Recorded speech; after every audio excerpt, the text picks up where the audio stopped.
നമസ്തേ. 4ാം ക്ലാസ്സിലെ 5ാമത്തെ പാഠമായിട്ടുള്ള ഭക്തപ്രഹ്ലാദ എന്നുള്ള പാഠത്തിലെ പഠന പ്രവർത്തനങ്ങൾ, അതായത് ടെക്സ്റ്റ് ബുക്ക് എക്സസൈസുകളാണ് ഈ ഒരു വീഡിയോയിലൂടെ നമ്മൾ നോക്കാനായിട്ട് പോകുന്നത്. ആദ്യമായി നമുക്ക് പ്രശ്നോത്തരങ്ങളിലേക്ക് കിടക്കാം. Question answers. ഒന്നാമത്തെ ക്വസ്റ്റ്യൻ, വരലാഭേന കഹ അഹങ്കാരി ഭവതി? ആരാണ് വരം ലഭിച്ചതിലൂടെ അഹങ്കാരിയായിട്ട് തീർന്നത്? ഉത്തരം, വരലാഭേന ഹിരണ്യകശിപു അഹങ്കാരി ഭവതി. ഉത്തരം യഥാർത്ഥത്തിൽ ഹിരണ്യകശിപു എന്ന് മാത്രമാണ്, പക്ഷെ കംപ്ലീറ്റ് ആയിട്ട് സെന്റൻസ് എഴുതുമ്പോൾ എങ്ങനെയാണ്? വരലാഭേന കഹ എന്നുള്ള ക്വസ്റ്റ്യൻ വേർഡിന്റെ പകരമായിട്ട് ഉത്തരം ഹിരണ്യകശിപു അഹങ്കാരി ഭവതി. ഹിരണ്യകശിപു ആണ് വരം ലഭിച്ചതിലൂടെ അഹങ്കാരിയായിട്ട് മാറിയത്. രണ്ടാമത്തെ ക്വസ്റ്റ്യൻ, ഹിരണ്യകശിപോ പുത്രഃ കഹ? ഹിരണ്യകശിപുവിന്റെ പുത്രൻ ആരാണ്? ഉത്തരം, ഹിരണ്യകശിപോ പുത്രഃ ഭവതി പ്രഹ്ലാദഃ. പ്രഹ്ലാദനാണ് ഹിരണ്യകശിപുവിന്റെ പുത്രൻ. മൂന്നാമത്തെ ക്വസ്റ്റ്യൻ, ലോകരക്ഷണായ കഹ സദാ നിരതഃ ഭവതി? ആരാണ് ലോകത്തെ രക്ഷിക്കാനായിട്ട് എപ്പോഴും പ്രവർത്തിച്ചു കൊണ്ടേയിരിക്കുന്നത്? ഉത്തരം, ലോകരക്ഷണായ മഹാവിഷ്ണു സദാ നിരതഃ ഭവതി. മഹാവിഷ്ണു ആണ്, ഭഗവാൻ മഹാവിഷ്ണു ആണ് എപ്പോഴും ലോകത്തെ രക്ഷിക്കാനായിട്ട് പ്രവർത്തിച്ചു കൊണ്ടേയിരിക്കുന്നത്. നാലാമത്തെ ക്വസ്റ്റ്യൻ, നാരായണ കിം രൂപം ധൃത്വ സ്തംഭാത് ബഹിഃ ആഗച്ഛതി? നാരായണൻ ഏത് രൂപം ധരിച്ചുകൊണ്ടാണ് സ്തംഭത്തു നിന്ന് പുറത്തേക്ക് വന്നത്? ഉത്തരം, നാരായണ നരസിംഹരൂപം ധൃത്വ സ്തംഭാത് ബഹിഃ ആഗച്ഛതി. നാരായണൻ നരസിംഹരൂപം ധരിച്ചുകൊണ്ടാണ് തൂണിന്റെ പുറത്തേക്ക് വന്നത്. അടുത്ത ക്വസ്റ്റ്യൻ, നാരായണ കഥാ ഹിരണ്യകശിപും മാരയതി? നാരായണൻ എപ്പോഴാണ് ഹിരണ്യകശിപുവിനെ കൊന്നത്? നാരായണ സന്ധ്യാസമയേ ഹിരണ്യകശിപും മാരയതി. എപ്പോഴാണ്? സന്ധ്യാസമയത്താണ് ഹിരണ്യകശിപുവിനെ കൊന്നത്. നമ്മുടെ ക്വസ്റ്റ്യൻ ആൻസേഴ്സ് കഴിഞ്ഞു. അടുത്തത്, ലോട്ട് ലകാരെ ക്രിയാപദാനം രൂപാണി പൂരയന്തു. ലോട്ട് ലകാരത്തിലെ ക്രിയാപദങ്ങൾ പൂരിപ്പിക്കുക എന്നുള്ളതാണ്. ഏത് ധാതുവാണ്? ലിഖ് ധാതു ലോട്ട് ലകാര. അപ്പൊ ലിഖ് എന്നുള്ള ധാതുവിന്റെ അർത്ഥം എന്ന് പറയുന്നത് ടു റൈറ്റ്, എഴുതുക എന്നൊക്കെയാണ്. അപ്പോൾ എഴുതുക എന്നുള്ള വേർഡായിട്ട് ബന്ധപ്പെട്ട അർത്ഥം വരുന്ന എല്ലാ വാക്കുകളും ലിഖ് എന്നുള്ള ധാതു എന്നാണ് ഉണ്ടായിരിക്കുന്നത്. അപ്പൊ ഇവിടെ നമുക്ക് ലോട്ട് ലകാരം നോക്കാം. പ്രഥമ പുരുഷൻ എങ്ങനെയാണ്? ഛാത്രഃ ലിഖതു, ഛാത്രൗ ലിഖതാം, ഛാത്രാഃ ലിഖന്തു, ലിഖതു ലിഖതാം ലിഖന്തു. മധ്യം പുരുഷഃ ത്വം ലിഖ, യുവാം ലിഖതം, യൂയം ലിഖത. ഉത്തമ പുരുഷഃ അഹം ലിഖാനി, ആവാം ലിഖാവ, വയം ലിഖാമ. ലിഖതു ലിഖതാം ലിഖന്തു, ലിഖ ലിഖതം ലിഖത, ലിഖാനി ലിഖാവ ലിഖാമ. അടുത്തത് നോക്കാം. ഗമ ധാതു ലോട്ട്ലകാരഃ. ഗമ എന്ന് വെച്ചാൽ ഗച്ഛതി എന്നുള്ള വാക്ക്. ഓക്കെ, ഈ ഗമ ധാതു എന്നാണ് ഉണ്ടായിരുന്നത്. ഗച്ഛ എന്ന് വെച്ചാൽ പോകുന്നു. ഗമ എന്നുള്ള ധാതു എന്നാണ് പോകുന്നുള്ള അർത്ഥം വരുന്ന ഗച്ഛതി എന്നുള്ള വാക്ക് ഉണ്ടായിരിക്കുന്നത്. അപ്പോ പ്രഥമ പുരുഷ വാക്കുകൾ എങ്ങനെയാണ്? രമാ ഗച്ഛതു, രമേ ഗച്ഛതാം, രമാഹ ഗച്ഛന്തു. ത്വം ഗച്ഛ, യുവാം ഗച്ഛതാം, യൂയം ഗച്ഛത, അഹം ഗച്ഛാനി, ആവാം ഗച്ഛാവ, വയം ഗച്ഛാമ. അപ്പോൾ ഗച്ഛതു ഗച്ഛതാം ഗച്ഛന്തു, ഗച്ഛ ഗച്ഛതം ഗച്ഛത, ഗച്ഛാനി ഗച്ഛാവ ഗച്ഛാമ. അങ്ങനെയാണ് അതിന്റെ വരുന്നത്. നാലാമത്തെ ക്വസ്റ്റ്യൻ, കോഷ്ടകാത് ഉചിത വിഭക്തി പദം ചിത്വ വാക്യാനി പൂരയത. ഉചിതമായിട്ടുള്ള വിഭക്തി പദം എടുത്തുകൊണ്ട് സെന്റൻസ് കംപ്ലീറ്റ് ചെയ്യുക എന്നുള്ളതാണ്. ഫസ്റ്റ് വൺ എന്താണ്? ബാലിക ഡാഷ് ഗച്ഛതി എന്നാണ് ഇവിടെ ഉത്തരം ഓൾറെഡി എഴുതിയിട്ടുണ്ട്. യാനേന. യാനേന എന്ന് പറയുന്നത് വണ്ടി ഉപയോഗിച്ച്. യാനം എന്ന് വെച്ചാൽ വണ്ടി, യാനേന വണ്ടി ഉപയോഗിച്ച്. അപ്പൊ ബാലിക വണ്ടി ഉപയോഗിച്ച് പോകുന്നു. രണ്ടാമത്തെ, ക്രീഡാകാരഃ ഡാഷ് ക്രീഡതി. ഉത്തരം ഓൾറെഡി ഉണ്ട്. കന്ദുകേന, പന്ത് ഉപയോഗിച്ചാണ് കളിക്കുന്നത്. പന്ത് കളിക്കുന്നു, നമ്മൾ മലയാളത്തിൽ പന്ത് കളിക്കുന്നു എന്ന് പറയും, പക്ഷെ സംസ്കൃതത്തിൽ അവിടെ തൃതീയ വിഭക്തിയാണ് ഉപയോഗിക്കേണ്ടത്. കന്ദുകേന ക്രീഡതി. കന്ദുകം എന്ന് പറഞ്ഞാൽ ഫുട്ബോൾ.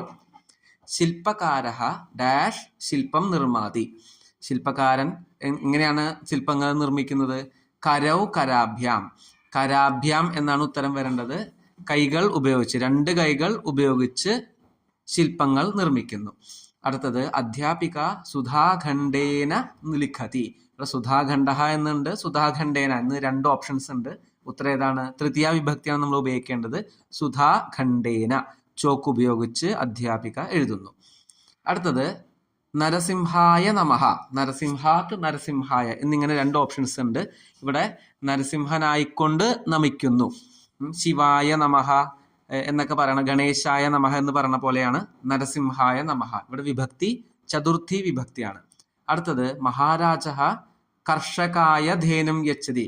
മഹാരാജാവ് കർഷകനായിക്കൊണ്ട് പശുവിനെ കൊടുക്കുന്നു. കർഷക കർഷകായ എന്നിങ്ങനെ 2 ഓപ്ഷൻസ് ആണുള്ളത്. കർഷകനായിക്കൊണ്ടാണ് ഉത്തരം. ചതുർത്ഥി വിഭക്തി. മാതാ പുത്രായ ക്ഷീരം യച്ഛതി. പുത്രം പുത്രായ എന്നിങ്ങനെ 2 ഓപ്ഷൻസ് ആണുള്ളത്. ഉത്തരം ഏതാണ്? പുത്രായ, പുത്രനായിക്കൊണ്ട്. അപ്പോൾ ഈ ആദ്യത്തെ 4 ക്വസ്റ്റ്യൻസും തൃതീയ വിഭക്തി ഉപയോഗിച്ചിട്ടാണ് ഇവിടെ ഉള്ളത്. അവസാനത്തെ കളർ ചേഞ്ച് ചെയ്തിട്ടുള്ള 3 ക്വസ്റ്റ്യൻസും ഏത് വിഭക്തിയാണ് ഉപയോഗിച്ചിരിക്കുന്നത്? ചതുർത്ഥി വിഭക്തിയാണ്. അപ്പോൾ തൃതീയ എന്ന് പറയുമ്പോൾ യാനേന, കന്തുകേന, കരാഭ്യാം ദ്വിവചനാണ്. 2 കൈകൾ എന്ന് പറയുമ്പോൾ ദ്വിവചനാണ്. സുധാഖണ്ഡേന ഇതൊക്കെ എന്താ? തൃതീയ വിഭക്തി. നരസിംഹായ, കർഷകായ, പുത്രായ, അധ്യാപകായ എന്നിങ്ങനെ വേർഡ്സ് ഒക്കെ ഏതാണ്? ചതുർത്ഥി വിഭക്തിയാണ് അതൊക്കെ. അടുത്തത് അധോദത്താനം ക്രിയാപദാനം പട്ടികായം റിക്തസ്ഥാനാനി പൂരയന്തു. ടേബിള് കംപ്ലീറ്റ് ചെയ്യുക എന്നുള്ളതാണ്. ഉത്തരം ഓൾറെഡി ഇവിടെ ഞാൻ കൊടുത്തിട്ടുണ്ട്. ത്വം ഗച്ഛ യുവാം ഗച്ഛതം യൂയം ഗച്ഛത. ത്വം വദ യുവാം വദതം യൂയം വദത. ത്വം പഠ യുവാം പഠതം യൂയം പഠത. ത്വം ഗായ യുവാം ഗായതം യൂയം ഗായത. ത്വം നമ യുവാം നമതം യൂയം നമത. ത്വം തര യുവാം തരതം യൂയം തരത. ത്വം ലിഖ യുവാം ലിഖതം യൂയം ലിഖത. ഇതിൽ ഗച്ഛ, വദ, പഠ, ഗായ, നമ, തര, ലിഖ ഇതിൻ്റെ അർത്ഥങ്ങൾ മുമ്പത്തെ വീഡിയോസിൽ ഓൾറെഡി പറഞ്ഞിട്ടുണ്ട്. അതുകൊണ്ട് അടുത്തതിലേക്ക് പോവാണ്. ത്വം ഹസ യുവാം ഹസതം യൂയം ഹസത. ത്വം ഖാദ യുവാം ഖാദതം യൂയം ഖാദത. ത്വം തിഷ്ഠ യുവാം തിഷ്ഠതം യൂയം തിഷ്ഠത. ത്വം ചല യുവാം ചലതം യൂയം ചലത. ത്വം ക്രീഡ യുവാം ക്രീഡതം യൂയം ക്രീഡത. ത്വം പൃച്ഛ യുവാം പൃച്ഛതം യൂയം പൃച്ഛത. ത്വം പിബ യുവാം പിബതം യൂയം പിബത. ത്വം ഗർജ യുവാം ഗർജതം യൂയം ഗർജത. ഇങ്ങനെയാണ് അതിൻ്റെ ഉത്തരങ്ങൾ എഴുതേണ്ടത്. അടുത്ത ക്വസ്റ്റ്യനിലേക്ക് പോവാം. ഉചിത ക്രിയാപദേഹി റിക്തസ്ഥാനാനി പൂരയന്തു. കറക്റ്റ് ആയിട്ടുള്ള ക്രിയാപദം ഉപയോഗിച്ച് ഫിൽ ഇൻ ദ ബ്ലാങ്ക്സ്. ഛാത്രാഹ പഠന്തു. ഓപ്ഷൻസ് ഏതാണ്? പഠതു, പഠന്തു. ഇവിടെ പഠന്തു വരാൻ കാരണം എന്താണെന്ന് വെച്ചാൽ ഛാത്രാഹ എന്നുള്ളത് ബഹുവചനമായതുകൊണ്ട് ക്രിയാപദം എങ്ങനെ വരും? ലോട്ട്ലകാരത്തിൽ പഠതു, പഠതാം, പഠന്തു. പഠന്തു എന്നുള്ള ബഹുവചനം, ഛാത്രാഹ എന്നുള്ള ബഹുവചനം. അങ്ങനെ ഒരു സെന്റൻസിൽ ബഹുവചനം മാത്രമേ നമ്മൾ ഉപയോഗിക്കാൻ പാടുള്ളൂ. അടുത്തത് അശ്വൗ എന്നുള്ള ദ്വിവചനാണ്. ഓപ്ഷൻസ് ഏതാണ്? ധാവതാം, ധാവതം എന്നിങ്ങനെ 2 ഓപ്ഷൻസ് ആണുള്ളത്. അശ്വ എന്നുള്ളത് ദ്വിവചനായതുകൊണ്ട് ഉത്തരം എന്ത് എഴുതണം? ദ്വിവചനം തന്നെ എഴുതണം. അപ്പൊ ധാവതു, ധാവതാം എന്നാണ് വരിക ദ്വിവചനത്തിൽ. അപ്പൊ ധാവതാം എന്നുള്ള ഉത്തരം എഴുതി. മൂന്നാമത്തെ യുവാം മാ പതതം. യുവാം എന്നുള്ളത് മധ്യം പുരുഷ ദ്വിവചനാണ്. അപ്പോ പതതു, പതതാം, പതന്തു, പത, പതതം, പതത. പത, പതതം എന്നാണ്. അപ്പോൾ അതാണ് ഉത്തരം നമ്മൾ പതതം എന്ന് എഴുതിയിരിക്കുന്നത്. കോകിലഹ ഗായത്തു എന്നാണ് വരേണ്ടത്. ഓപ്ഷൻസ് ഏതൊക്കെയാണ്? ഗായത്തു, ഗായതം. അപ്പോൾ കോകിലഹ എന്നുള്ളത് പ്രഥമ പുരുഷ ഏകവചനം. അപ്പോൾ പ്രഥമ പുരുഷ ഏകവചനം ലോട്ട്ലകാരം എങ്ങനെ വരും? ഗായ ശബ്ദത്തിന്റെ ഗായത്തു, ഗായതാം, ഗായന്തു. അപ്പോൾ ഗായത്തു ആണ് ഉത്തരം. ഭക്തഹ നമതു. നേരത്തെ പറഞ്ഞ പോലെ പ്രഥമ പുരുഷ ഏകവചനം ആയതുകൊണ്ട് നമതു എന്ന് വന്നു. ഭക്താഹ എന്നാണെങ്കിൽ നമ്മൾ എന്ത് എഴുതണം? നമന്തു എന്ന് എഴുതേണ്ടതാണ്. നമതു, നമതാം, നമന്തു. ബാലികാഹ ബഹുവചനം വന്ന കാരണം നമുക്ക് ക്രീഡന്തു. യൂയം മധ്യം പുരുഷ ബഹുവചനം ആയതുകൊണ്ട് വദതു, വദതാം, വദന്തു, വദ, വദതം, വദത എന്നാണ് വരിക. മധ്യം പുരുഷ ബഹുവചനം. അപ്പോൾ വദത എന്ന് ഉത്തരം നമ്മൾ എഴുതി. അടുത്തത് വാനരഹ ഏകവചനം, പ്രഥമ പുരുഷ ഏകവചനം ആയതുകൊണ്ട് ഖാദതു. ത്വം സ്മര. ത്വം എന്നുള്ളത് മധ്യം പുരുഷ ഏകവചനം ആയതുകൊണ്ട് സ്മരധാതുവിന്റെ ലോട്ട്ലകാരം സ്മരതു, സ്മരതാം, സ്മരന്തു, സ്മര എന്നാണ് വരിക. അപ്പോൾ അതുകൊണ്ടാണ് നമ്മൾ ഉത്തരം സ്മര എന്ന് എഴുതിയിരിക്കുന്നത്. അടുത്തത് ബാലികാ ശബ്ദസ് വിഭക്തി രൂപാണ് പൂരയന്തു. ആകാരാന്ത സ്ത്രീലിംഗ ബാലികാ ശബ്ദ. നമ്മൾ ഗംഗാ ശബ്ദമാണ് ടെക്സ്റ്റിലുള്ളത്. അതേപോലെ തന്നെ ബാലികാ ശബ്ദം. ബാലിക, ബാലികേ, ബാലികാഹ, ബാലികാം, ബാലികേ, ബാലികാഹ, ബാലികയാ, ബാലികാഭ്യാം, ബാലികാഭിഹി, ബാലികായൈ, ബാലികാഭ്യാം, ബാലികാഭ്യഃ, ബാലികായാഹ, ബാലികാഭ്യാം, ബാലികാഭ്യഃ, ബാലികായാഹ, ബാലികയോഃ, ബാലികാനാം, ബാലികായാം, ബാലികയോഃ, ബാലികാസു. സംബോധന പ്രഥമ ഹേ ബാലികേ, ഹേ ബാലികേ, ഹേ ബാലികാഹ.